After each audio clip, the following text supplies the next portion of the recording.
The biggest issue, only working with loan signing agents.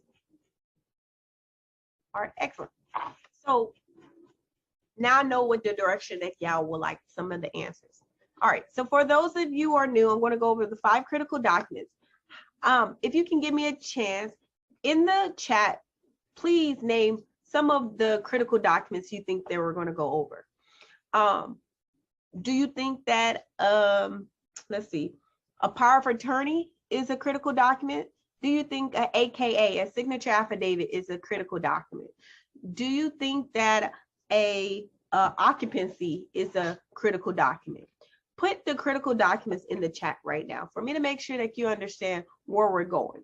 So I say all of that to say, typically when I call a borrower, I make sure I follow up with a text message. So I have a simple text verbiage that I have in my phone, just in case that they're not able to answer my phone. And they usually appreciate that, because 9 times out of 10, they are literally at work, right? Working professionals. So I'll follow up with a message saying, hi, my name is Renee, and I am your loan signing agent. I am not a notary public, and I am a loan signing agent, and I am assigned to your case. And I just want to let you know that we are scheduled to be there at 6:30 p.m. on April the 1st, 2022. I just want to let you know that it may take about 45 minutes to an hour. So I would like for, the area to be signed at a table if that's something that you have to accommodate. We will sign in whatever color ink that is a part. Usually blue is, I would say, king. And if the confirmation says black, use otherwise. Certain states require a certain color, right? But the universal color, I would say blue, just in Miss Renee opinion, in my experience. And then lastly, I will make sure that I confirm the address. There has been a lot of times that I did not confirm the address. And I actually went to their office instead of their resident, or I went to their resident instead of the address, and there was some type of mix up. So one of the things is to make sure that you confirm the address before you get off that phone. Lastly, I let them know that if they have any question or concern, feel free, that I am reachable and I'm textable. They really tend to like that. I see the chat is actually blowing up. So that's great when it comes to critical documents. So we just talked about the script of what to say. Make sure you have your address, make sure it's the correct address. And sometimes if you have the loan documents, I would actually go over what is the vesting amount, right? So I would go over the vesting amount when it comes to them particular, because when it comes to the vesting, you don't want to make sure that the signing is going to be closed because of the fact that you forgot to go over the vesting, right? So I say all of that to say it's very important for you to go over the vesting, okay? So let's make sure that we go over the vesting if we have the documents in time, okay? Just in time. Some people may not actually have that. So I say all of that to say this is some of the things that you want to go over. So now that the chat is actually set for us, let's see what you have. We have the note, ding, that is correct. The AKA, I see that some people put the AKA. The AKA is called the signature affidavit. That is not considered a critical document in the thing. The settlement statement, the alter statement is, I would not call the critical document. Over that, I would call the CD as a critical document, okay? Let's keep going. Able to see that. I kind of showed you that on my Calendly opt-in form, but definitely it's not something that you need right now. It's something that you may aspire to get eventually, okay? Business cards and brochures, I showed you how important it is for you to get business cards and brochures.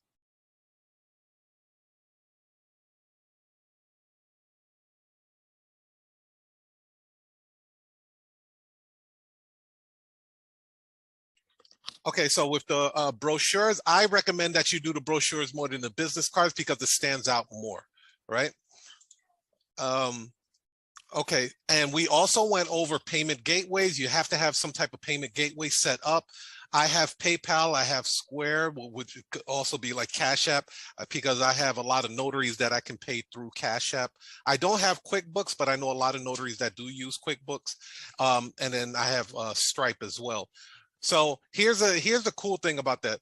Sometimes, let's just say they try to book an appointment with your Calendly. Don't ever let that sale go. Be sure that you get that person back on the phone, and if they tell you, hey, I'm having some problems processing my order to book an appointment, you can say, you know what, no problem. I can take your order over the phone. Believe it or not, customers pay over the phone. I get a lot of customers that pay over the phone. Just discard all of that valuable information that you have, like their credit card number, expiration date, security code. Make sure you discard all of that. It's not lying around for somebody prying eyes to see, right? So I do that once I get the information, and then I'll input it myself through PayPal or, you know, whatever other payment gateway I have. So be sure to keep that in mind. Never let the sale go. You do have other options. If for some reason there's a technical glitch somewhere, take the credit card over the phone, and then you can always.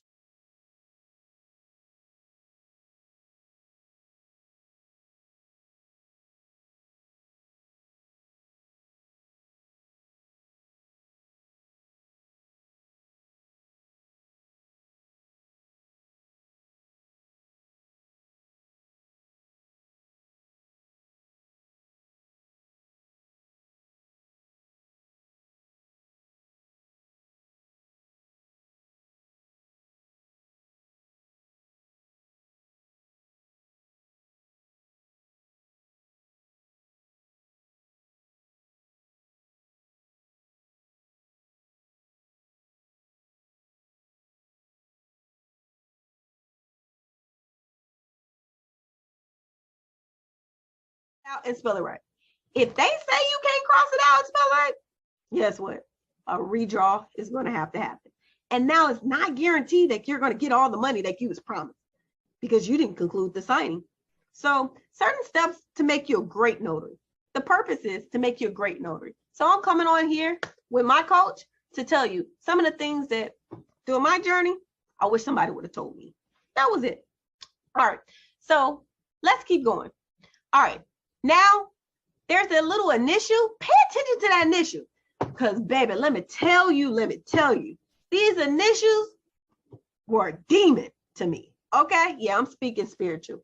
But it was a demon to me because I sometimes overlooked it, and I had to go back. And going back and not getting paid to go back is not good. So I wish that you better than me, okay? And I'm coming up in here because I don't want you to miss some of the mistakes that I missed as a notary. Yeah, I was able to scale my business very, very fastly. When I was a notary, my first month, I made 2.5. My next month, I made 6,000. Why? Because I actually saw a girl that looked like me on YouTube and told me her first 30 days, she made 6,000. And I said, wow. She told me all the recipe, and I just scaled my business. And I'll share that YouTube video with you guys. And if you know me, you already know I already shared it with you. So that was some of the secrets that she told me, just like the secrets that I'm telling you. And then my third month, I made 6,000. My fourth month, I made 7,000. My fifth month, I made 8,000, almost 9. And then I said, I need a coach. I said, there's too many orders out here. And I'm not getting all of them. So I scaled my business to a signing service. And I got my coaching from Mr. Toledo. When I did that, he was able to show me how to scale my business and still work in the company until I was actually ready to actually launch to the public, right? So I brought one person in, and I would call it a little bitty signing service, right? At the time, right? I brought some people in that I coached to kind of take orders.